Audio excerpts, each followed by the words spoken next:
Hi welcome to RK's kitchen.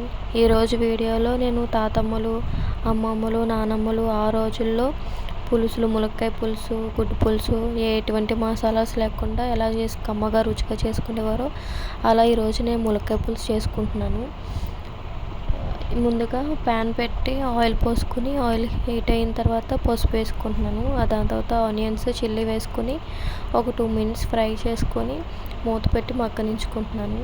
దాని తర్వాత tomatoes వేసుకొని అవి కూడా 2 minutes ఫ్రై అయిన తర్వాత మూత పెట్టి మగ్గనించుకోవాలి. ఆ తర్వాత అవి ఆయిల్ పైకి తేలిపోతుంది అన్నప్పుడు మనం ములక్కాయలు వేసుకొని ఒక 2 to 3 minutes ఫ్రై చేసుకొని మూత పెట్టి మగ్గనించుకోవాలి.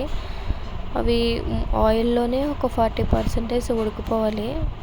అది మనకు తెలిసిపోతే ఆయిల్ మొత్తం పైకి తేలిపోయి ఉంటుంది. ఆ టైంలో మనకి టేస్ట్కి తగ్గ సాల్ట్, కారం యాడ్ చేసుకొని మళ్ళీ 2 minutes ఫ్రై చేసుకొని మూత పెట్టి మగ్గనించుకోవాలి. అది కారం, ఉప్పు కూడా ములక్కాయలకు బాగా పట్టేటట్టుగా మగ్గనించుకోవాలి. ఆ తర్వాత మనకి పులుసుకి ఎలా అయితే మనం ఎంత పులుసు అయితే తింటామో అదే చిక్కగా ఎలా చేసుకుంటామో మనకి ఎలా అయితే కావాలో అన్ని నీళ్ళు పోసుకొని మీడియంలో నేనైతే 10 minutes కుక్ చేసుకుంటున్నాను.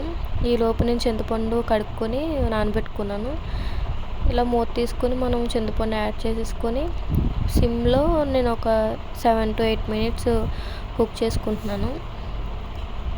కుక్ చేసుకొని స్టవ్ ఆఫ్ చేసుకొని లాస్ట్లో కొత్తిమీర వేసుకొని యాడ్ చేసుకుంటున్నాను. అంతే అండి. ఇలా అయితే పులుసు మనకి చాలా టేస్టీగా వస్తుంది. నా వీడియో కనుక మీకు నచ్చితే లైక్ చేయండి, షేర్ చేయండి, సబ్స్క్రైబ్ చేయండి. ఇలాంటి మోర్ వీడియోస్ కోసం నా ఛానల్ని చూస్తూ ఉండండి. Thank you for watching.